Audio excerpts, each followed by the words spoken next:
El hidrógeno verde y los biocombustibles crearán hasta 2 millones de empleos en Europa hasta el año 2040. Si ya cada año nuestros amigos de Worldwide Recruitment Energy nos lo recuerdan con su informe sobre el contexto del empleo en el hidrógeno verde en España, ahora esto también lo refrenda otro análisis que ha liderado CEPSA con Manpower Group. Y hablando de empleo, desde Atlanti estamos también ahora mismo incorporando ingenieros de procesos senior a nuestro equipo para participar en proyectos de captura de carbono y producción de combustibles sintéticos. Así que, si estáis interesados, mensajito al LinkedIn y os contamos más. Yo soy Bryce Armiño. Y yo soy Javier Pollos. Bienvenidos al podcast del hidrógeno, un espacio de Atlanti, donde te ayudamos a desarrollar proyectos de hidrógeno renovable prestando servicios de consultoría, ingeniería, preparación de ayudas y formación. En el episodio de hoy contaremos con la empresa EDP, una empresa que, como bien has introducido, Bryce, creará numerosos puestos de trabajo en todos los proyectos que está creando en torno al hidrógeno renovable. ¡Empezamos!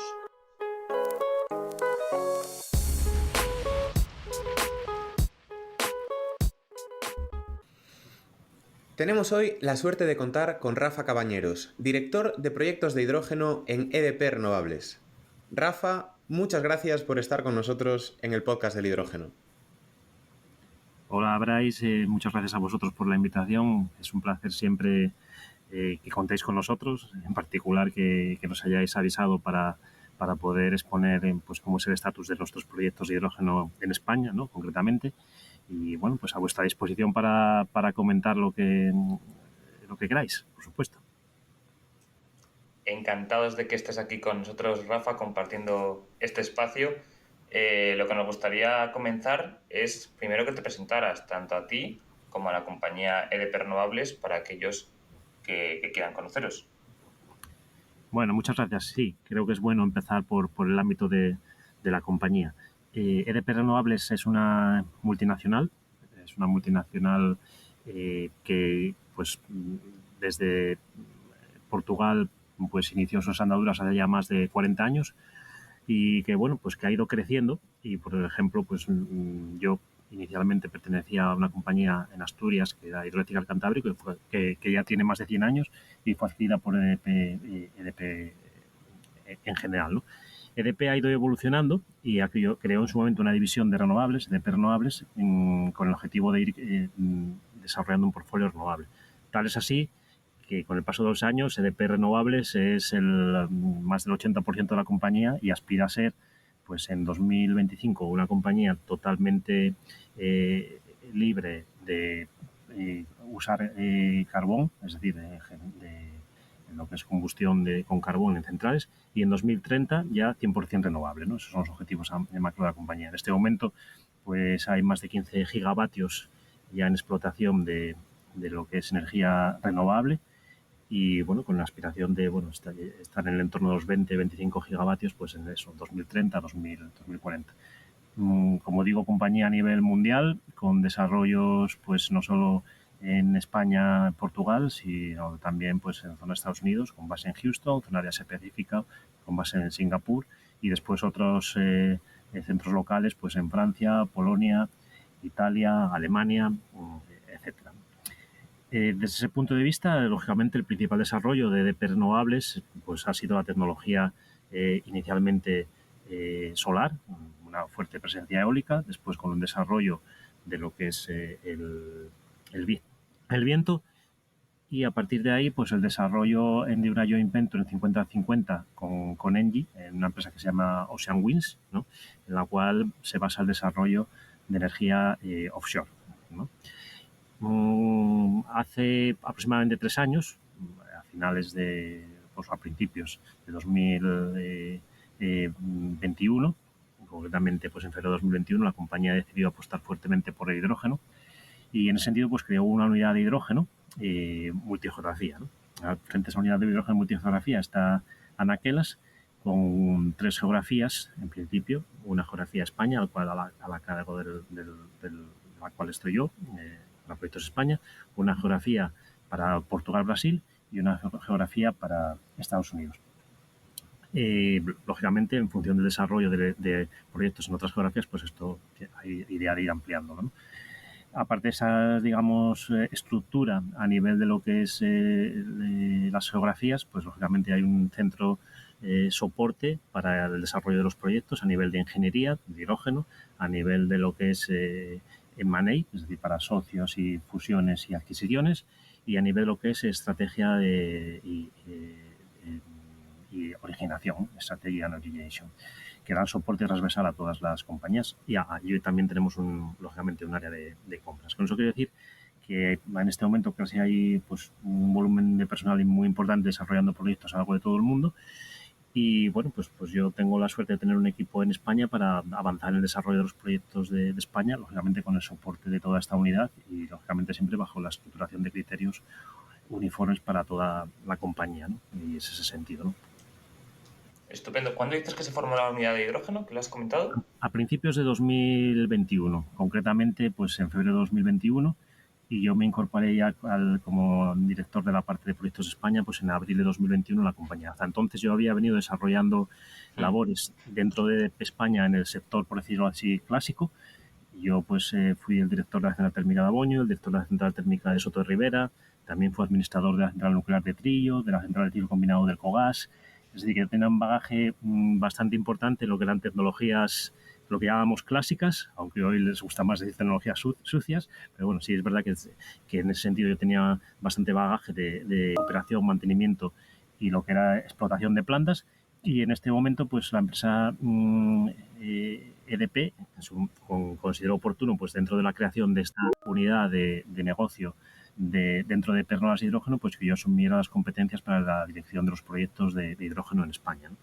Y bueno, es decir, que igual que la compañía ha ido evolucionando desde un perfil más clásico a un perfil más renovable, pues yo personalmente pues he sufrido casi una evolución paralela, ¿no? Partiendo de un trabajo centrado en centrales de carbón y ciclo combinado, a un trabajo más orientado a energía renovable, no a energía verde, ¿no? O sea, que digamos que somos paralelos. Justo, eso te iba a decir, ¿no? Que ambas entidades, tanto tú como EDP Renovables, habéis tocado todas las energías y bueno, ahora coincidís vuestros caminos con el hidrógeno. Lo has comentado antes, has dejado caer la palabra carbón, perdón. Sí. Y tenemos aquí un ejemplo claro de lo que puede significar el hidrógeno para algunos territorios, algunas regiones, tanto Latinoamérica, bueno, en general para todo el mundo, y por traerlo aquí a España, regiones como Asturias, que desde hace ya muchos años el carbón es una parte importante de su industria y que con esta caída de los combustibles fósiles pues están trabajando muy fuerte para reorientarse hacia las energías renovables. Uh-huh. Estáis trabajando muy fuerte ahí. Cuéntanos cómo se ve esto desde primera persona. ¿Hay escepticismo de que esto sea una realidad, no? Bueno, mira, yo os puedo decir, en principio, históricamente, lo que las centrales, básicamente, por hacer historia, Soto de Ribera o otras centrales como Lada, como en Arcea, aquí en Asturias hablo, pues lo que hacían eran ubicarse en las proximidades de lo que era la obtención de los recursos, es decir, las minas de carbón, ¿no? Hablamos de los años 50, 60. A partir de ahí, lógicamente, la disponibilidad de una energía relativamente cercana y también, digamos, accesible a través de líneas eléctricas cortas, pues posibilitó el desarrollo de industria con una, digamos, consumo intensivo eléctrico, ¿no? O electrointensivas, como decía así, pues lógicamente alrededor de tanto de las centrales de Soto y posteriormente de Aboño, pues se ubicaron pues acerías como en su momento Uninsa, después Aceralia y hoy día ArcelorMittal, Asturiana de Zinc, Alcoa, Inespal, industrias altamente intensivas en energía. Lo mismo, digamos, en otras partes, pues como puede ser en los barrios, pues que está próxima pues a Acerinox o a elementos de gran consumo como Indorama y demás, ¿no? Digamos que la réplica es más o menos similar. ¿Qué pasa a continuación? Pues lógicamente la estrategia de la compañía, en este caso EDP, opta por una estrategia de descarbonización, una estrategia de ser 100% verde en los plazos y en los hitos en los que os comenté. Y bueno, pues lo que hace es seguir apostando por esas zonas hoy en día denominadas de transición justa, por esas zonas, los barrios, Aboño o Soto de Ribera, con una doble visión. Primero, porque sigue habiendo un tejido industrial importante ahí, que un tejido industrial que lógicamente tiene que descarbonizarse también en un plazo y debe hacerlo sí o sí. Y segundo, porque además tiene unos recursos valiosos en estos emplazamientos, ¿no? Cuando digo unos recursos valiosos me refiero a unos recursos tanto de lo que son propias infraestructuras, por ejemplo, acceso a agua, sistemas de vertido, acceso a red eléctrica, pero también unos recursos humanos, ¿no? Pues yo, como veis, soy el primer ejemplo de lo que es una transición, pero también las propias personas que trabajan en la central y cuyo decaimiento, cuyo cierre, pues bueno, la idea en la unidad de EDP es el reaprovechamiento, lo que está tan de moda era el reskilling, ¿no? Para este uso en las centrales, ¿no? Entonces, bajo ese punto de vista, el desarrollo de proyectos de hidrógeno encaja perfectamente. ¿Por qué? Porque desde EDP pensamos que la industria en su proceso de descarbonización va a tener necesidad de alimentar sus procesos de descarbonización con hidrógeno. Y ante ese, digamos, reto, pues ya sabéis que hay siempre dos alternativas que para mí son un poco contrapuestas. O bien hacemos el hidrógeno al lado del consumidor, tratando de que, digamos, el impacto digamos, del transporte de ese hidrógeno sea mínimo, o bien hacemos el hidrógeno cerca de las fuentes de energía renovable, con lo cual puede que sea más barato, no lo niego, pero también nos jugamos, digamos, en lo que es en la necesidad de un transporte hacia esas industrias, con un riesgo también de deslocalización, ¿no? Entonces, todo eso unido al compromiso que estoy comentando de mantener estos centros productivos desde el punto de vista de energía verde, pues hace que EDP haya optado por esta estrategia. Y yo creo que, bueno, que ya habéis visto un poco los resultados de diversas fuentes de financiación, que toda esta estrategia hace que nuestros proyectos tengan mucha madurez, hace que nuestros proyectos sean ciertamente bastante viables. No voy a decir que vayan a ser viables al 100% todos los proyectos, pero sí, digamos, que tenemos un portfolio en el cual tenemos muchas esperanzas en conseguir ir adelante con muchos de ellos, ¿no? Y es un poco el tema, ¿no? Y luego podemos un poco entrar más en detalle, si queréis, sobre qué proyectos y cómo se desarrollan esos proyectos en las ubicaciones principales. No quiere decir eso que no descartemos otros proyectos en otras ubicaciones, algunos de los cuales ahora estamos en fase de origination, como sabéis, pero bueno, que digamos el foco principal en este momento y el desarrollo principal sí que va a seguir siendo las localizaciones donde teníamos sites de centrales de carbón. Pues desde luego que hablaremos de ellos, Rafa, después, porque creo que lo hablábamos un poco antes de la llamada, ¿no? Al final, sois de esas empresas que además han sido muy, muy reconocidas por los proyectos, por el valor que traen y por lo bien planteados que están. Después podemos hablar un poco más sobre esto. Y además porque nos interesa muchísimo, nosotros después ya de 3 años haciendo el podcast, nos quedamos sin topics que sacar. Entonces, ahora poder hablar de los proyectos que ya se están haciendo, pues la verdad que para nosotros es un lujo, ¿no? Si no, tendríamos que cerrar el chiringuito. Así que vamos a aprovecharlo al máximo. Y otra cosa que hablábamos también antes de comenzar la grabación era que nosotros, de hecho, tanto Javi como yo, hicimos nuestro trabajo de fin de máster ya con EDP en Lisboa en el año 2020 sobre hidrógeno. Sobre hidrógeno en este caso era hidrógeno offshore, alguna vez ya lo hemos comentado también por aquí. Y bueno, tú ahora mencionabas que el departamento de hidrógeno per se comenzó a operar desde el año 2021, ¿no? Si no me equivoco. Entonces, una pregunta también para entender cuál es ese bagaje, porque realmente pues EDP lo ha puesto todo encima de la mesa y se ha lanzado, ha hecho departamento y ha destinado pues unos recursos muy valiosos, no solo económicos, sino también humanos, como aquí tenemos el caso, ¿no? Para apoyar esta estrategia. ¿Durante cuánto tiempo se venía fraguando esto? Estos proyectos, por ejemplo, Sines es un caso muy, muy llamativo también. ¿Son proyectos que se iniciaron también en ese año 2020 y 2021 o que ya se venían hablando de antes?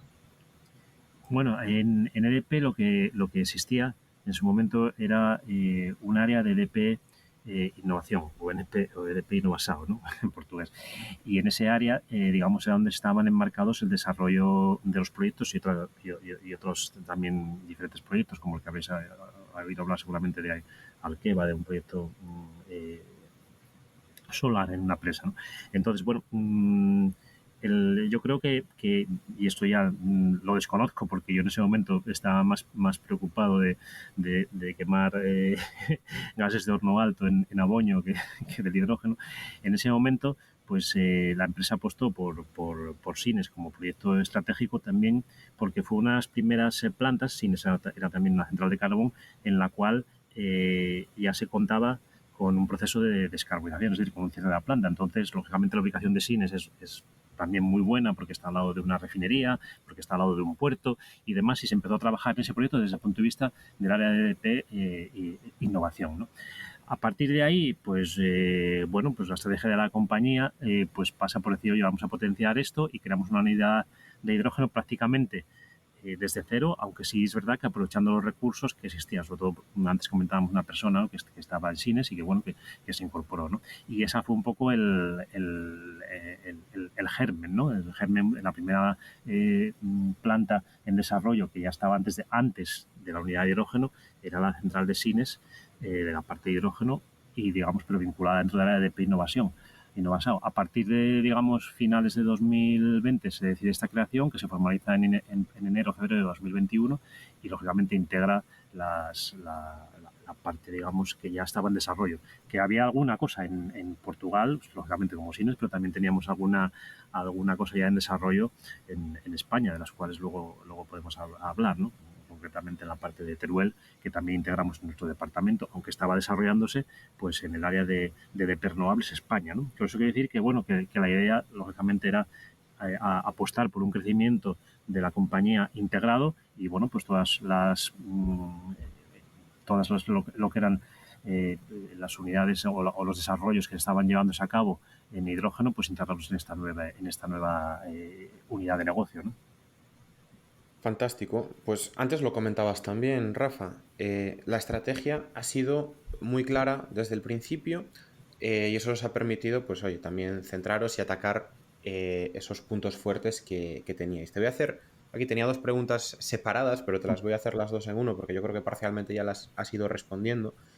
Y sobre todo va, bueno, centrados en que nos indiques cuál es esa estrategia, que en muchas ocasiones hablabas de la reutilización de activos y de los propios sites bueno, que tienen electricidad, tienen subestación, tienen agua, tienen refrigeración, tienen un montón de cosas que se pueden utilizar.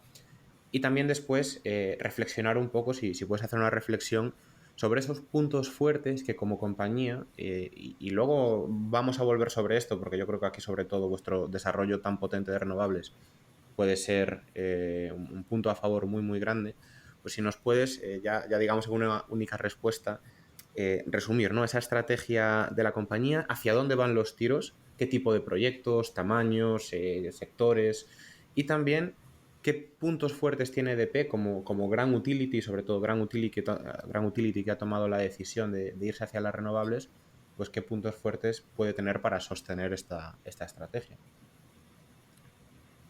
Bueno, en relación a la primera de las cuestiones que me preguntas, sí, efectivamente es un poco lo que hemos venido comentando, ¿no? Al final, ¿por qué optamos o por qué opta EDP por un desarrollo a este nivel de proyectos de hidrógeno?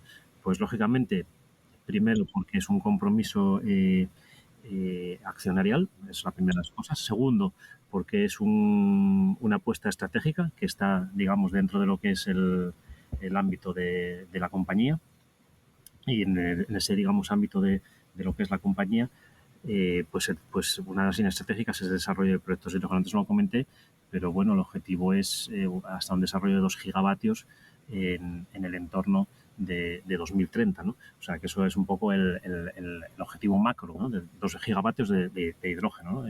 Merecía la pena repetir la pregunta entonces, porque esto no lo sacamos antes. Entonces, claro, ¿qué pasa? Que nosotros empezamos a trabajar en la parte de proyectos de hidrógeno y entonces lo que hace EDP es una apuesta pues por avanzar en el desarrollo de los proyectos, aún no teniendo todavía una visibilidad 100% de lo que es el consumo, el off-taker, ¿no? Que sabéis que lógicamente que esto es un poco, tiene que ir ligado. Pero ¿qué pasa? Que bueno, que nos encontramos, y eso no sé si lo sabéis o no, pues que por ejemplo en el caso del proyecto Asturias H2 Valley, que es el proyecto de Aboño, pues ya tenemos aprobada la declaración de impacto ambiental para una de las fases que son de 150 megavatios, ¿no? Y aquí nosotros, pues bueno, tenemos la expectativa de 150 megavatios, pero que sea escalable hasta 500 megavatios, ¿no? Entonces, a nivel de un proyecto de estas dimensiones, en España no hay nadie que tenga ya los trámites ambientales superados como nosotros. Y en breve esperamos tener lo mismo pues para 130 megavatios en los barrios.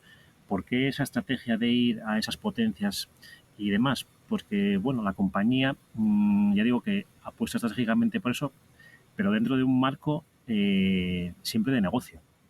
Quiero decir, aquí no quiero dejar claro también que, lógicamente, que una compañía como EDP siempre se debe a sus accionistas, ¿no?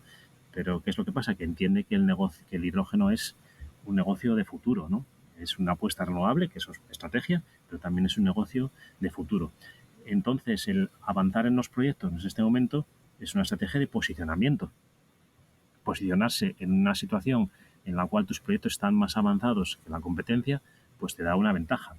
¿Qué se juega EDP o qué se juega EDP? Pues lógicamente mucho gasto que hemos hecho pues en el desarrollo de estudios de viabilidad, de estudios ambientales, de lo que son estudios de ingeniería, de todo lo que son los trámites y todo lo que se necesita para los permisos ambientales a nivel pues eso, de estudios de suelos, estudios de seguridad, de permisos de conexión a red y demás. Entonces todo eso es un gasto ya hecho. O sea, quiero decir que esa es, entre comillas, la suerte que tenemos en el desarrollo de proyectos en EDPR, porque nos posibilita, digamos, avanzar este gasto aun sin tener todavía una visibilidad cierta de que podamos tener un retorno. Esperamos tenerlo, ¿no? Y por eso la estrategia, quiero decir, que es avanzar en esto, ¿no?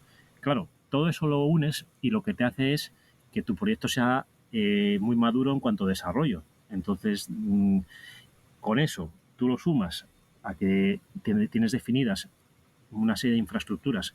Y cuando digo una serie de infraestructuras no hablo de que, oye, yo tengo agua, tengo electricidad. No, es que además yo este agua y esta electricidad, yo lo que tengo en mis permisos ya, pues son acuerdos con la concesión, con la confederación hidrográfica pertinente en cada lugar, acuerdos, digamos, con Red Eléctrica o con la distribuidora para el suministro y para la conexión a red, acuerdos con lo que es las sociedades de medio ambiente para los puntos de vertido, y eso todo, digamos, están en nuestro portfolio de proyectos y en los datos que presentamos a los concursos, ¿no? Entonces tú, y lógicamente lo que es el suelo, también lo tenemos, ¿no? Entonces dices tú, ¿cómo es que EDP consigue casi todos los, o muchos de los fondos a los que se presenta? Pues bueno, EDP lo consigue porque evidentemente ha hecho una apuesta, de momento a fondo perdido, de muchos recursos, como bien dices, tanto humanos como económicos, para posicionarse en un estado de proyectos de mucha madurez. Entonces, bueno, pues eso tiene esa ventaja a nivel de ese reconocimiento. Entonces nosotros, lógicamente, no podemos, o sería injusto, competir en otras condiciones con otra empresa que dice, oye, es que voy a hacer aquí esto, pero que en la práctica no ha puesto nada inicialmente para demostrar que efectivamente va a hacer eso, ¿no? Entonces, bueno, quiero decir que esto sí es verdad, y eso no quiero poner un mérito que probablemente no me corresponda, que es fruto de mucho trabajo, pero también es fruto de que la estrategia de la compañía ha apostado por avanzar en el desarrollo de proyectos. ¿Por qué? Porque el posicionamiento es precisamente el decir, no sé cómo va a evolucionar el mercado de hidrógeno, pero sé que los proyectos de DPR van a ser los que tengan el mejor coste de LCOH de todos los proyectos que puedan desarrollarse en España. Eso lo sé. Ahora bien, que el precio todavía no sea suficiente para el off-taker en base a su criterio de desconexión es otro tema muy diferente, ¿no? Y es un riesgo que evidentemente hay que asumir, ¿no? Eso ya no depende tanto de nosotros. Nosotros vamos a avanzar todo lo posible y estamos avanzando todo lo posible en los proyectos en lo que depende de nuestra mano. Y lógicamente gastando y haciendo inversión en cosas que todavía no tienen un retorno definido, pero que sí es verdad que nos debemos estar haciendo muy mal cuando tenemos, digamos, el reconocimiento de estos PERTE o de estos Sí. Innovation Fund o IPCEI o como o todo lo que tenemos, digamos, reconocido, ¿no? Pero esto Rafa, es una conclusión buenísima. Mira, bueno, la semana que viene precisamente es en el REDMAD, aquí en Sí. Zaragoza. Mm. No sé si estarás, nosotros Estará en estaremos. aquel, así estará precisamente uno de los compañeros nuestros que tiene el proyecto en Teruel, del cual si quieres luego podemos hablar, sí. Vale, pues sí, luego hablaremos para vernos. Pero el año pasado, precisamente una de las conclusiones tras ir al evento que extraíamos, era que había mucho ruido, pero había poca empresa valiente, poca empresa dispuesta pues, a poner, bueno, en vuestro caso son proyectos grandes, vamos a decir los 200.000, 300.000 euros que te puede costar pues, sacar adelante todos esos permisos, obtener las licencias, hacer las ingenierías pertinentes, etcétera, etcétera. Sobre todo desde las empresas pequeñas, pues desarrolladores pequeños, quizás sea más difícil, ¿no? Poner eso encima de la mesa, pero es cierto que desde las grandes empresas es algo que yo personalmente exigía. Yo personalmente exigía, porque creo que no todo se puede quedar en la publicidad. Hay empresas como Iberdrola que, por ejemplo, lo hemos dicho siempre, ¿no? Han estado liderando también y son empresas que tienen ya plantas eh, funcionando. Y después está, pues, por ejemplo, vuestro caso, que en ningún momento os habéis quedado parados, habéis iniciado todas las tramitaciones, como tú dices, sin tener esa visibilidad, porque en 2021 podemos contar mil cuentos, pero nadie tenía visibilidad sobre el sector del hidrógeno porque no había ni siquiera una regulación que nos dijese cómo íbamos a obtener ese hidrógeno renovable. Y me alegra un montón ver que lo habéis hecho además yo diría que muy en silencio, ¿no? Sin tratar de promocionarlo demasiado, pero ese trabajo se lleva reflejando un año pues, en todos estos proyectos que han estado saliendo y que después nos contarás más en detalle también en qué puede consistir cada uno. Pero desde aquí también pues felicitaros por eso, porque desde luego que el sector del hidrógeno lo necesitaba. Y una cosa que has comentado, Rafa, el tema de que vuestros proyectos van a tener el mejor LCOH, ¿no? de la competencia. No sé si esto va más por esa opción de, bueno, pues hemos recibido más porcentaje de ayudas porque nuestros proyectos iban en cabeza, o es que realmente, pues a la hora de combinar con vuestro parque renovable, etcétera, etcétera, consideráis que ahí vaya a estar la gran ventaja de EDP, ¿no? Pero preguntando sobre esos puntos fuertes, me ha respondido esa gran ventaja y no puedo dejar que esto se vaya suelto por ahí. Sí, bueno, la primera de las cosas, lógicamente, es el hecho de la financiación recibida. Eso no cabe ninguna duda, que la financiación que tenemos aquí, pues comparativamente con otros proyectos, pues es un diferencial. O sea, que eso parta de esa base. Segundo, lógicamente, estamos en una compañía integrada en la cual pues el desarrollo renovable es el principal motor de negocio actualmente, ¿no? Eh, ¿Qué es lo que pasa? Bueno, pues lo que pasa es que es cierto, y yo eso no lo voy a negar, porque decir otra cosa contraria podría, digamos, hasta costarme el puesto, ¿no?, de trabajo, pero EDP siempre va a apostar por una estrategia muy rentable para el accionista, ¿no? Me refiero a que va a poner todo lo que son los recursos renovables en el mejor de las situaciones, ¿no? Con eso quiero decir que nosotros tenemos la ventaja de tener esa energía renovable disponible, pero es cierto que digamos, la estrategia de la compañía no va a condicionar la disponibilidad de esta energía a los proyectos de hidrógeno. Lo que sí es cierto es que, y eso lo sabéis también vosotros, dentro de lo que son el portfolio de proyectos y una compañía, digamos, con un volumen importante de negocio, pues hay gran potencialidad en aprovechar, pues primero, mecanismos de desarrollo de lo que son los parques eólicos, los parques fotovoltaicos. Es decir, al final, pues puede que un parque no tenga una rentabilidad determinada o un desarrollo no determinado para gestionar un PPA y demás y tal, pero puede que eso tenga para gestionar, digamos, hidrógeno. También puede que haya posibilidades de aprovechar curtailment existente en parques actuales, ¿no? Sabéis que, bueno, que hasta 2030 el balance, digamos, que exige el acto delegado para considerar hidrógeno renovable implica un ajuste mensual, ¿no? Bueno, pues hasta 2030 nosotros tenemos una vía ahí para aprovechar curtailment y eso sí que eh, es un hecho que es muy importante, quiero decir, o sea, que es prácticamente pues tener una posibilidad de energía pues a un coste muy bajo y que de otra manera se está Sí. desperdiciando, ¿no? Cero casi, como quien dice. Entonces, pues quiero decir que todos esos mecanismos nosotros los tenemos que aprovechar, ¿no? Pero sí insisto en que no se trata ahora de que EDP vaya a posicionar fuentes renovables con un determinado rendimiento en hidrógeno y darle menos rendimiento. Siempre estamos hablando de una posición de un posicionamiento de una compañía en el mejor de los escenarios económicos. Y en ese sentido yo creo que también es bueno a nivel de hidrógeno que EDP siga apostando por el hidrógeno, porque ve que estratégicamente a medio plazo va a ser una fuente potencial de la compañía. Antes me preguntaba, si se me quedó en el tintero, por cómo habían sido los orígenes de EDP en la parte de hidrógeno, en la parte de la compañía y demás. Y bueno, pues cuando EDP empezó a desarrollar la parte solar, no la parte, y también la parte fotovoltaica, pero sobre todo la parte solar, fue una de las primeras compañías en avanzar en desarrollos solares, en desarrollos fotovoltaicos, aún asumiendo cierto, digamos, riesgo, ¿no? Cuando empezó en la parte offshore y en la joint venture con Engie, pues a través de Sandwich, pues fue lo mismo.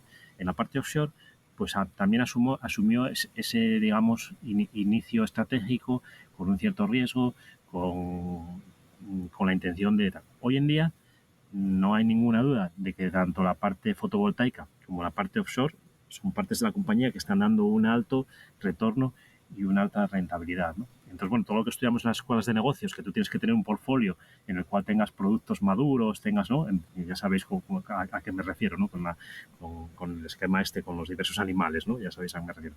Pues bueno, en este momento, tener una apuesta por hidrógeno es que la compañía confía en que esto va a tener un desarrollo estratégico a medio plazo, aunque hoy no lo tenga, pero no con eso quiere decir que la compañía vaya a asumir pérdidas en el día de hoy, pero sí que su idea estratégica es que esto en el medio plazo va a tener un desarrollo que a lo mejor en este momento no es tan intenso como nos gustaría. Bueno, pero el EDP va a seguir avanzando y va a seguir desarrollando esto porque sí piensa que esto va a ser negocio de futuro y además negocio renovable, ¿no? Pues sí, sí, sí. Pues gracias por rescatarlo también, Rafa, porque realmente deja ver los aprendizajes pasados también como ayudan a impulsar, ¿no? Pues las acciones presentes. Mencionabas antes el tema de los curtailments para, bueno, pues poder aprovechar, eso sí que es una gran ventaja, la cuestión de ser una compañía integrada. Porque realmente a mí, bueno, cuando empezamos a hablar con empresas para PPAs, empresas que además tenían sus departamentos de hidrógeno, nosotros siempre nos imaginábamos que iba a haber, digamos, una preferencia con pues, el precio de la electricidad, etcétera, etcétera, pero es lo que tú comentas, ¿no? Al final las empresas tratan de ser lo más rentables posibles y un perfil eólico además es, digamos, bastante más rentable a mercado que a hidrógeno, si tiene esa opción, sobre todo tal y como vienen las curvas de precios a futuros. Pero mencionabas la cuestión de los curtailments y eso me lleva a mi siguiente pregunta, porque los curtailments en muchas ocasiones no es por la rentabilidad del mercado, sino porque la red está completamente saturada. Entonces, eso de algún modo me hace pensar, Rafa, que dentro de vuestros desarrollos estáis considerando también la colocalización de renovables con hidrógeno. No sé si es una percepción mía que esté errónea, si voy por el buen camino, pero sería interesante también que nos cuentes un poco, ya que vosotros, hombre, es cierto lo que tú comentas, ¿no? Al final la eólica siempre se va a ir a lo más rentable, pero si yo quiero hablar con el departamento de eólica de EDP y tú quieres hablar con el departamento de eólica de EDP, está claro que a mí me van a hacer caso un día, tú vas a poder hacer 1000 casos de negocio, 1000 estudios con ellos para ver qué es más rentable, qué es más interesante para vuestras plantas, ¿no? Para poder optimizar ese mix. Em, ¿Cómo estáis trabajando en este aspecto? ¿Planteáis desarrollos in situ, lo máximo que se pueda, complementar por red? ¿Qué estrategia estáis siguiendo también aquí en esta alimentación eléctrica? Bueno, lo primero, aclarar un poco un tema que hablas tú en relación con la localización del recurso, ¿no? Del recurso renovable. A nivel de lo que es el acto delegado, sabéis que tiene que darse pues lo que es la correlación horaria o la correlación temporal. En este momento ya os comenté antes que hasta 2030 es una correlación mensual y después 2030 será una correlación horaria. Tiene que darse el tema de adicionalidad, es decir, que sea un recurso renovable nuevo, ¿no? Hoy por hoy, y tiene que darse el punto de la correlación geográfica. ¿Qué es lo que pasa? Que a nivel, digamos, de la Unión Europea, la región geográfica definida para España es toda España. Es decir, que yo puedo utilizar un recurso renovable que vierta a la red en un punto diferente al punto de consumo final para la producción de hidrógeno. Es decir, Exacto. que no tengo, digamos, hombre, no, lo que no puedo hacer es producir electricidad en Marruecos y te voy a decir que mi hidrógeno es renovable aquí, ¿no? Eso no. Pero sí, si digamos, la geografía es España, no hay ningún problema con esa deslocalización o esa localización, ¿no? A ese nivel estamos hablando. Después, en lo que comentabas respecto al curtailment y digamos a lo que es el recurso, pues sí es cierto que eso es posible partiendo de una base, una empresa eléctrica como nosotros, ¿no? Pero digamos que el estudio se hace un poco al revés, ¿no?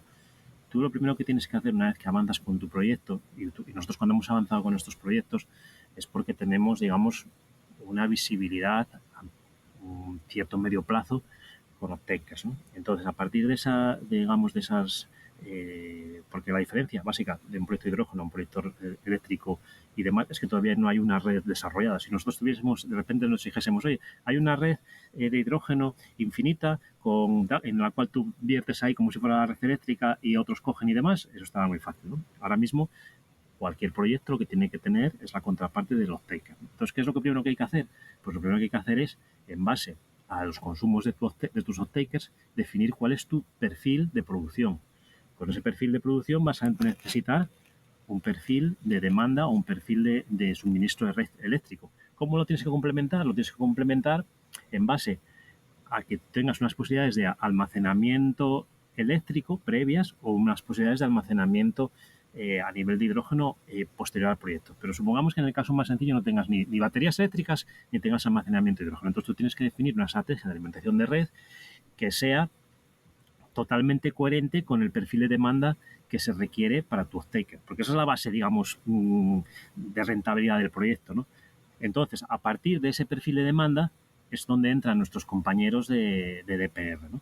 Entonces, primera fase, lógicamente cubrimos con parte del curtailment. Segunda fase, cubrimos con parques nuevos de autoconsumo, es decir, de conexión directa. ¿Por qué? Porque hoy en día hay un gasto muy elevado en lo que son peajes y en lo que son costes de acceso a la red, ¿no? Y pérdidas. Entonces, bueno, pues vamos a tratar de hacer ese, digamos, evitar eso con esa digamos, conexión directamente al consumo. Y lo que no podamos cubrir con esa parte, pues lo que vamos a hacer es PPAs con nuestra unidad comercial, ¿no? Al precio, y eso sí también soy sincero, al precio que la unidad comercial pueda encajar ese PPA con cualquier otro cliente. Es decir, como siempre digo, lo primero es la rentabilidad de la compañía. Pero bueno, a ese nivel, digamos, es como se define el hecho. Y una vez que tengas eso, pues lógicamente lo que tienes es un LCOH. Y con ese LCOH, pues a partir de ese momento es cuando entra la posición con el off-taker. El off-taker, lógicamente, va a decir, o en muchos de los casos puede decir, esto supera mis expectativas, esto no, entonces habrá que acudir a otras fuentes de financiación, por su parte, por la nuestra, etcétera, ¿no? Pero quiero decir, pero esto tiene que ser un proceso iterativo en el cual alguien dé el primer paso, porque si todos estamos esperando a ver qué pasa, a que alguien venga de no sé dónde y nos diga que el precio de hidrógeno es 1,5 euros el kilo, pues evidentemente aquí no se va a hacer nada, ¿no? Entonces, bueno. Pues si no hay nada más que comentar acerca del PPA, si os parece, si te parece, Rafa, vamos a hablar de algo que ya te hemos dicho que nos interesaba mucho, que era acerca de vuestros proyectos, ¿no? Tenéis 3 proyectos seguramente por bandera, 3 proyectos que ya has ido comentando, que es precisamente donde teníais plantas de combustión de carbón, de ciclos combinados. Son el de Aboño, el de Algeciras, el de Soto de Ribera. ¿Nos puedes contar qué tenéis pensado en hacer en cada uno de ellos? ¿De qué tamaño estamos hablando? ¿Cuál es el estado que están actualmente? Sí, os cuento, por dar nombres, porque al final los proyectos tienen nombre y para que nos suenen a todos, ¿no? El proyecto de Aboño se llama Asturias H2 Valley. Entonces, el proyecto es el proyecto más avanzado en cuanto a términos de, de desarrollo de permitting. En este caso, nosotros ya tenemos aprobada por parte de la Consejería del Medio Ambiente del Principado de Asturias lo que es la declaración de impacto ambiental. Y ese proyecto para una fase total de 150 megavatios, ¿no? Con un COD, es decir, con una fecha de puesta en operación comercial estimada entre abril, mayo y finales de diciembre de 2026. ¿No? ¿Por qué, digamos, estas dos fechas inicialmente? Pues porque nosotros hemos resultado beneficiarios para el proyecto de Aboño del PERTE Pioneros 1 de 20 megavatios, de una fase de 20 megavatios por 14,9 millones de euros en abril de 2023 y del PERTE de Cadena Valor para una fase de 30 megavatios de 15 millones de euros en mayo de 2023. Tal como recogen las bases de los PERTE, pues hay 3 años para la puesta en explotación de la planta, ¿no? A día de hoy, ¿no? Lógicamente esto después, si se cambia, pues nadie podrá ampliarse o no, pero a día de hoy, digamos, para la ejecución de estas ayudas tendríamos que tener una planta de explotación comercial pues antes de 3 años, ¿no? Adicionalmente, lo que presentamos previamente a eso, en 2022, junto con otros proyectos que luego comentaremos, fue la candidatura al IPCEI, que son proyectos de comunes de interés europeos, concretamente en lo que era la fase de high to use, porque también sabéis que hay una fase técnica, ¿no? en la cual, pues, lamentablemente España casi no fue reconocida con ningún proyecto, pero nosotros aquí sí lo fuimos. Y en esa parte, pues, reconocimos, solicitamos 100 megavatios y este reconocimiento del IPCEI, como sabéis, lo que hace es que desbloquea la posibilidad de que el Estado español dé ayudas directas a los proyectos sin que interfieran con la normativa europea de que no se pueden dar ayudas directas. No sé si me estoy explicando correctamente, pero es así. Entonces, al final, esto suman, si habéis hecho la cuenta y han ido muy rápido, estos 150 megavatios de lo que estoy hablando. Con posterioridad nos presentamos también en febrero, pues se resolvió en julio de 2023 al Innovation Fund. Y en ese hemos recibido 18 millones de euros de subvención para el proyecto de 150 megavatios, ¿no? Es decir, al final estamos hablando de una cantidad de volumen importante de financiación que, lógicamente, aquí sí que vamos a tener que trabajar mucho en lo que es las facturaciones, la contabilidad y demás, porque acaba siendo complicado. Son Sí. ayudas compatibles, te iba a preguntar yo. Todas las ayudas son compatibles porque van sobre diferentes lo que es IPCEI, PERTE Pioneros 1 y PERTE Cadena Valor, van sobre diferentes fases. Cada fase tiene y después lo que es el Innovation Fund va sobre las 3 fases antes comentadas, pero sobre alcances diferentes dentro del proyecto. Es decir, una parte pues te puede financiar el electrolizador, pero otra parte te puede financiar lo que es pues hidrogenera que tenemos en Aboño, por decir alguna cosa, o temas similares, ¿no? Es un poco lo que os estaba comentando, de que después también hay que hacer un ejercicio contable muy intenso y muy de detalle a la hora de ver cómo repartes tanto la solicitud de fondos, que lógicamente tú cada vez que te presentas a una candidatura de fondos, lo que sí tienes que dejar claramente detallado es qué fondos has recibido, sobre qué parte de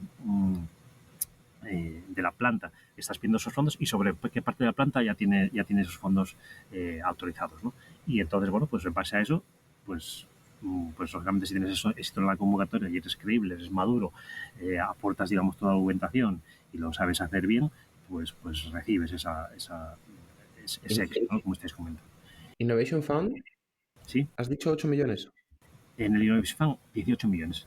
Y después, en noviembre de este año 2023, recibimos un sello también, que es el sello de PCI, el Proyecto Común de Interés Común, que no es lo mismo que el IPCEI, pero que son sellos que se han reconocido a diferentes valles en este caso, que posibilitan el desbloqueo de ayudas futuras que puedan establecerse en la Unión Europea. Es decir, que eso no sabemos en qué puede desembocar, pero sí que estamos posicionados en un momento en el cual, cara a que aparezcan cosas nuevas, pues el proyecto Asturias Chidos Valley pues está en la mejor de las situaciones posibles. Ya veis que esto todo es expectativa 2026 y después lo que tenemos nosotros también es en desarrollo una escalabilidad del proyecto a 500 megavatios, pues en expectativa 2031 y demás, ¿no? Para el cual pues, lo único, entre comillas, digo lo único, pero comparativamente probablemente con otras empresas sean más, son estudios de viabilidad ya realizados y bueno, que eso va así que a ir dependiendo en función de cómo avance la demanda, ¿no? Es un poco eso, digamos, en cuanto a Asturias H2 Valley. En cuanto al proyecto que decías antes en Algeciras, concretamente no es Algeciras, es los barrios, ¿no? Porque son municipios diferentes, ¿no? Y es nuestra central de los barrios y el proyecto se llama Green H2 Los Barrios. Como en el caso de Asturias, en este caso lo que tenemos es un reconocimiento de PERTE Pioneros 1 de abril 2023 de 4 millones de euros para una fase de 5 megavatios, un reconocimiento de PERTE Pioneros 2, la última de las PERTE que se puso en operación de diciembre de 2023 para 25 megavatios y también un reconocimiento IPCEI, al igual que en el caso de Asturias H2 Valley, de 100 megavatios. Es decir, que en este momento la fase de los barrios, primera fase, pero también con las mismas expectativas, es decir, estamos hablando del orden de abril 2023 5 megavatios y finales de 2026 5 megavatios y finales de 2026 130 megavatios, pues de ese orden, ¿no? Y a partir de ahí, pues lo mismo, ¿no? Analizando estudios de escalabilidad en lo que es la propia ubicación, ¿no? Que puede ser 500 o incluso, bueno, pues más 500 es de momento el que tenemos como estudios de viabilidad realizado. A nivel de lo que es tramitación, nosotros ya hemos realizado todos los trámites ambientales y, bueno, esperamos que pronto tengamos la declaración de impacto ambiental favorable, ¿no? Es cierto que el proyecto de Asturias H2 Valley sí ya tiene, pero también es cierto que el proyecto Green H2 Los Barrios iba un poco de calado respecto al proyecto de Asturias y también, bueno, pues que lógicamente nosotros al estar en Asturias trabajando y demás conocemos mejor los entresijos de lo que es las administraciones locales y lo que es la parte, digamos, de las administraciones de Andalucía, pues estamos aprendiendo también, ¿no? Cada administración trabaja un poco de forma diferente, no digo de mejor de peor, sino que de forma diferente y también eso nosotros estamos aprendiendo aquí y hay un poco también la diferencia. Por último, si hablo de proyectos que están en diferentes sites, estaría el proyecto de Soto de Ribera, GH2 Soto, que recibió un grande 6 millones de euros por un proyecto de 5 megavatios en Pioneros 1 y también con, digamos, en fecha de 4/2023. Y está, digamos, ya también avanzada la tramitación ambiental y esperemos que muy pronto tengamos también la declaración de impacto ambiental reconocida como positiva. Posibilidad de escalabilidad aquí en Soto también a 500 megavatios. De hecho, nosotros aquí la idea a medio o largo plazo puede ser una unificación de lo que es un gigavatio total entre Asturias H2 Valley, Aboño y H2 Soto, digamos como máximo de lo que es producción o escalabilidad de este proyecto en lo que es el área de Asturias.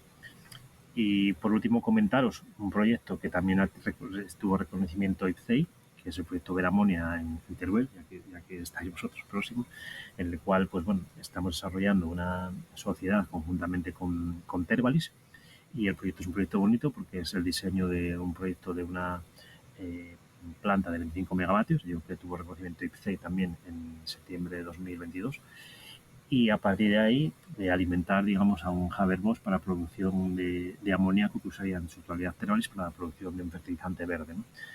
¿Qué diferencia tiene este proyecto con otros proyectos de producción de amoníaco? Su tamaño, en este caso su pequeño tamaño, ¿no? Estamos hablando de que al final el Haber-Bosch pues es el orden de 15.000 toneladas de amoníaco al año y eso comparativamente con otros proyectos que tienen pues aproximadamente pues 10.000 o 15.000 o 20.000 toneladas, pues es un reto. ¿Por qué, digamos, tan pequeño y demás? Porque, bueno, es una apuesta que estamos haciendo por lo que es la deslocalización, es decir, por lo que es demostrar que puede haber proyectos de pequeña escala para producción de amoníaco local con el objetivo de producir un fertilizante local y dar una salida o una expectativa de industrialización de zonas en pequeña escala y próximas a lugares de consumo de ese fertilizante, ¿no?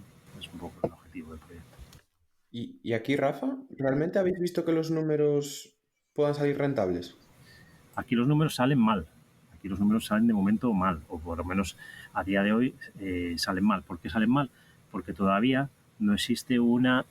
salen mal, quiero matizar, salen mal si estamos comparando este amoníaco verde con un amoníaco gris o con un amoníaco entre comillas azul, que creo que no existe, pero bueno, sería un amoníaco gris más captura de CO2 y demás. Claro, ¿cuál es la diferencia?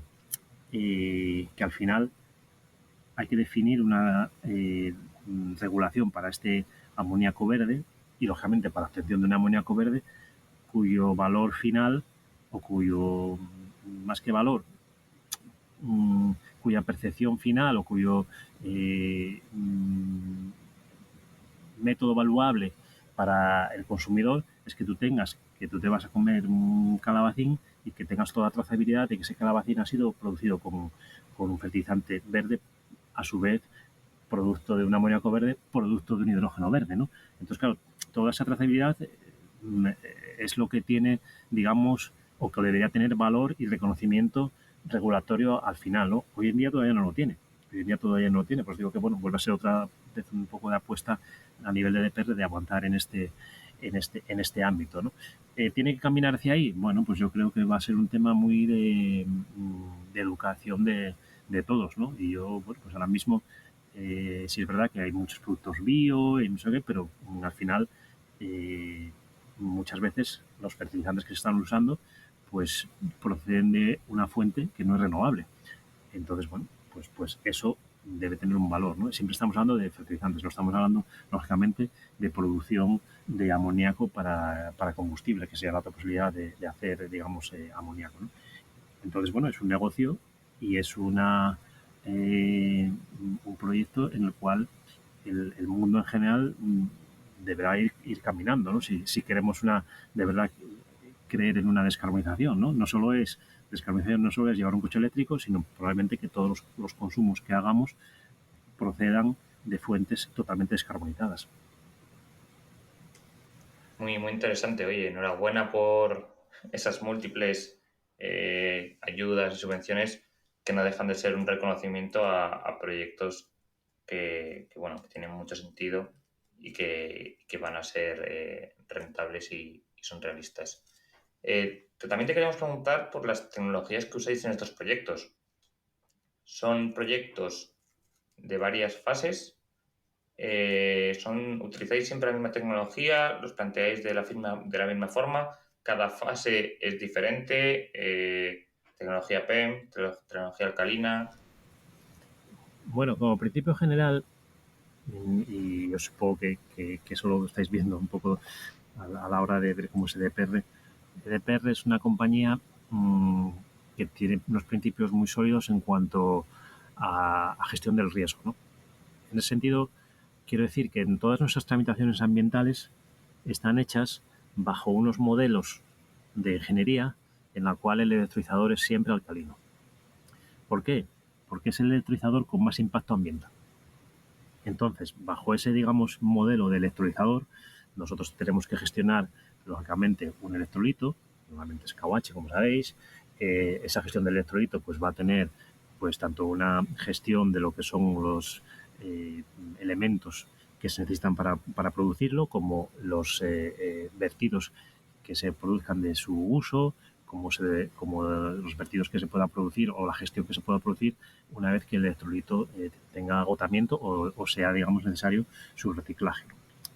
Dicho eso, llegado el momento, y siempre, y ahora sí que me pongo ya en la visión del proyecto concreto, en función del tipo de demanda que el off-taker nos requiera, pues vamos a ir a un tipo u otro tipo de electrolizador en función de pues, esos requerimientos, ¿no? Hay off-takers que nos están pidiendo un consumo 100% plano, hay off-takers que nos están pidiendo bajadas y subidas de carga, rápidas, lo más rápidas posible, otros off-takers que nos están pidiendo unas, digamos, subidas, pero con unas rampas diferentes, y entonces, bueno, cada uno pues se adaptará el mejor modelo de electrolizador en función de ese off-taker. Igual que estábamos hablando antes del perfil renovable, que lo vamos a adaptar en función del consumo, pues el tipo de electrolizador lo vamos a adaptar en función del tipo de off-taker que estamos teniendo para cada una de las fases de los proyectos, ¿no? Y en ese sentido... O sea, para Aboño, H2 Soto y Los Barrios vamos a poder encontrar ambas tecnologías en cada uno de los proyectos.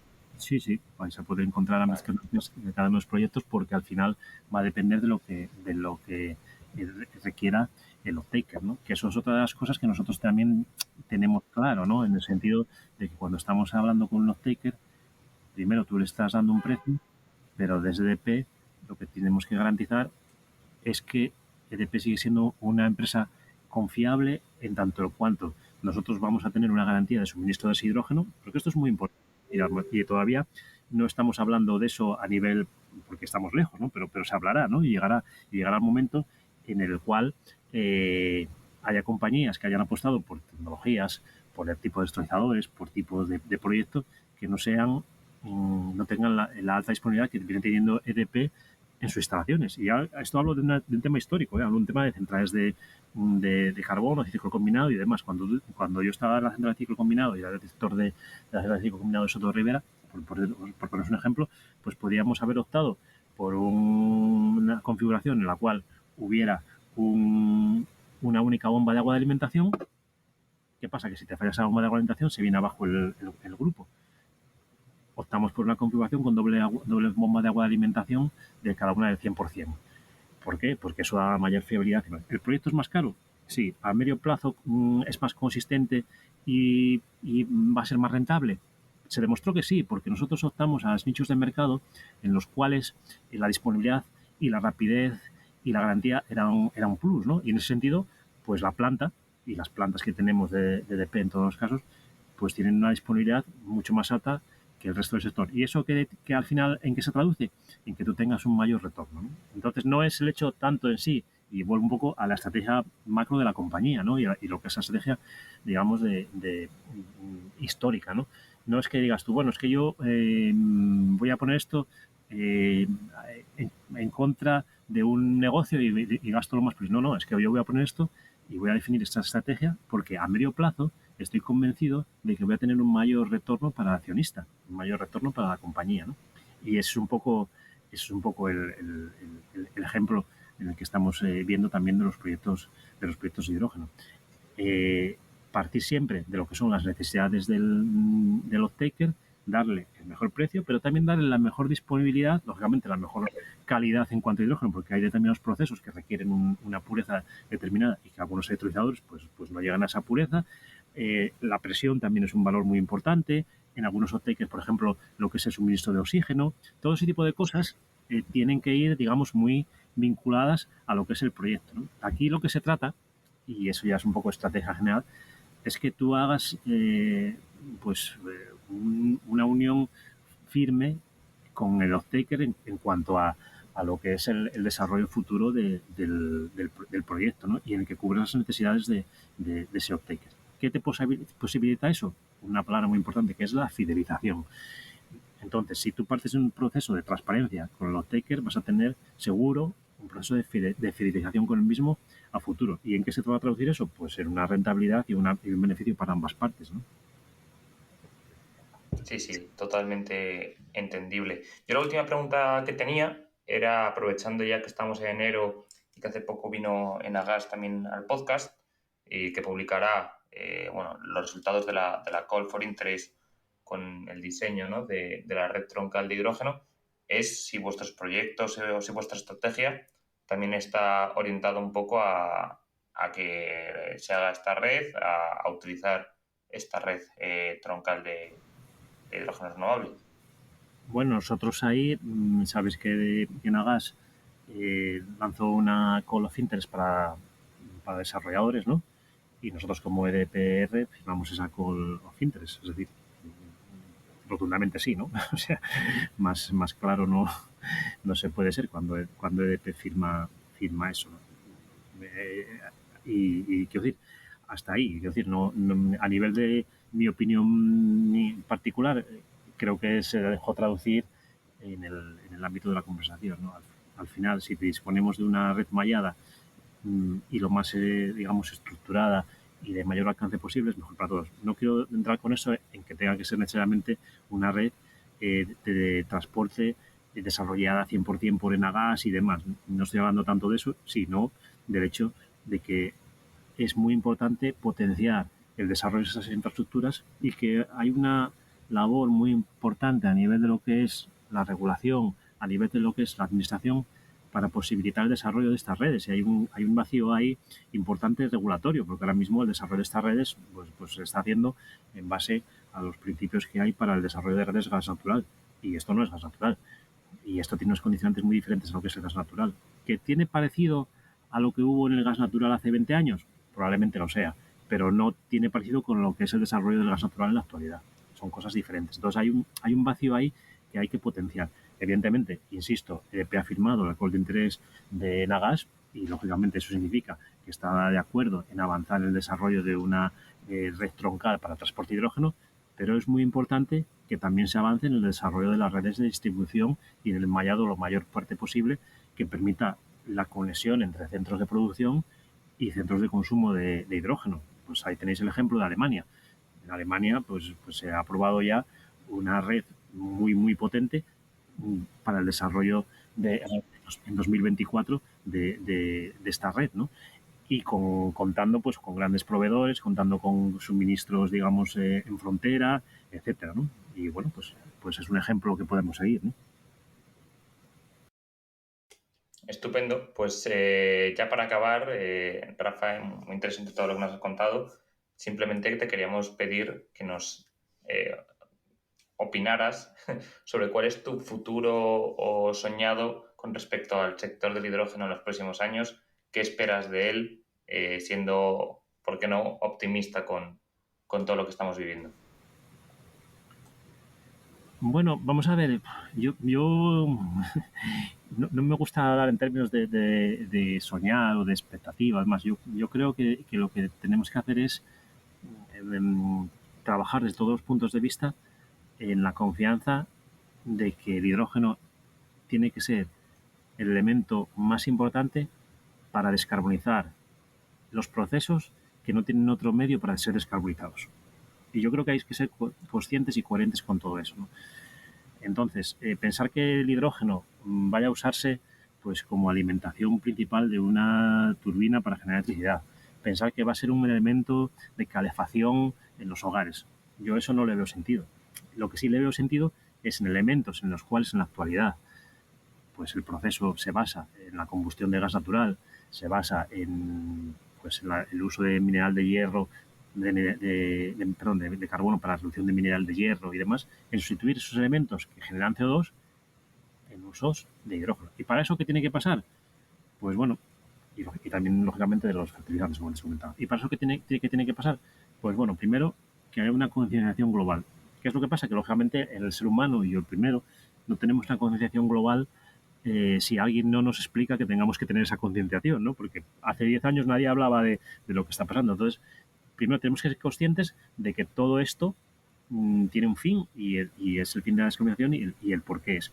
Y segundo, lo que tiene que haber es una regulación clara en el sentido de que se debe potenciar esto para que esta regulación sea así. Entonces, igual que ahora mismo se han establecido mecanismos de los famosos CBAM, ¿no?, de control de CO2 en frontera, pues a medio plazo deberían establecerse también mecanismos en los cuales pues productos o procesos que no tengan, digamos, un origen totalmente descarbonizado, pues no puedan competir pues en Europa, que es lo que podemos nosotros gestionar en este momento, ¿no? Bajo ese punto de vista, cualquier iniciativa que mejore lo que es la demanda de hidrógeno y demás, pues bienvenida sea. Pero siempre tenemos que ver la vista puesta en que tenemos que garantizar temas que sean sostenibles, pero no solo sostenibles ecológicamente, sino sostenibles económicamente, porque eso es lo que nos va a garantizar la viabilidad a futuro.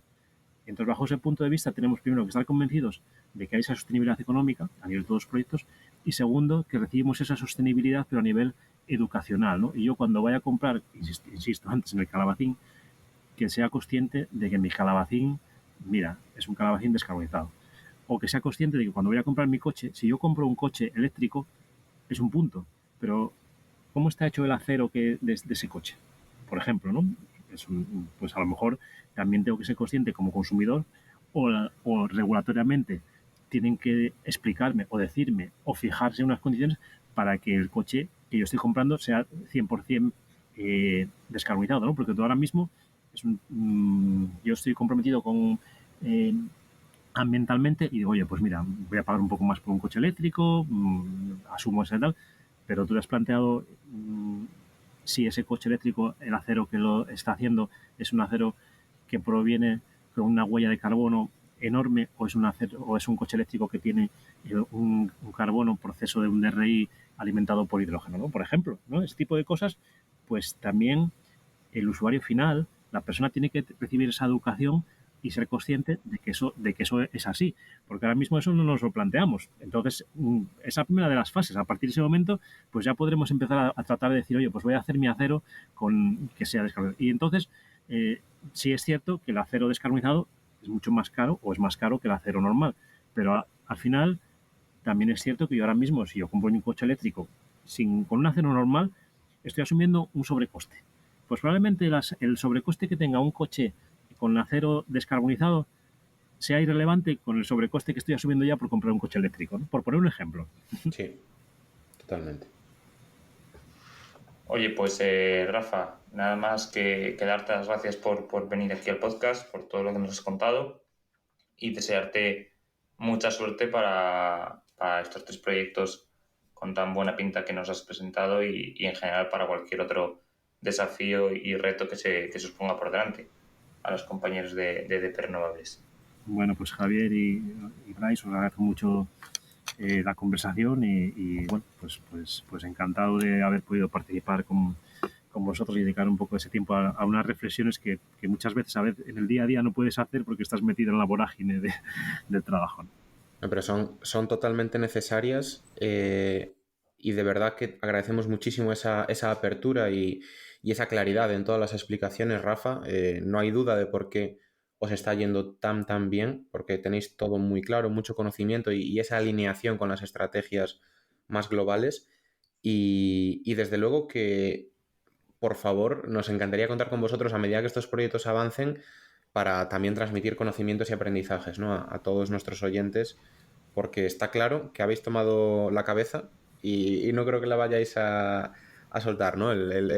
Esa primera posición o esas primeras posiciones del desarrollo del hidrógeno renovable. Así que muchísimas gracias. Bueno, pues insisto, gracias a vosotros.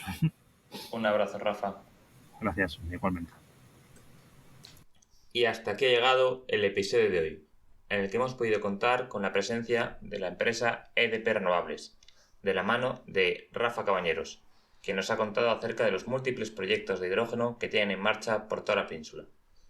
Esperemos que os haya gustado y que nos acompañéis durante los próximos capítulos, ya que es mucho lo que tenemos y queremos contar. Dadle a like y suscribiros para ayudar a que este podcast crezca. Todas vuestras valoraciones serán bien recibidas en el correo elpodcastdelhidrógeno@gmail.com o en los comentarios de las principales plataformas. Un abrazo grande y hasta la próxima semana.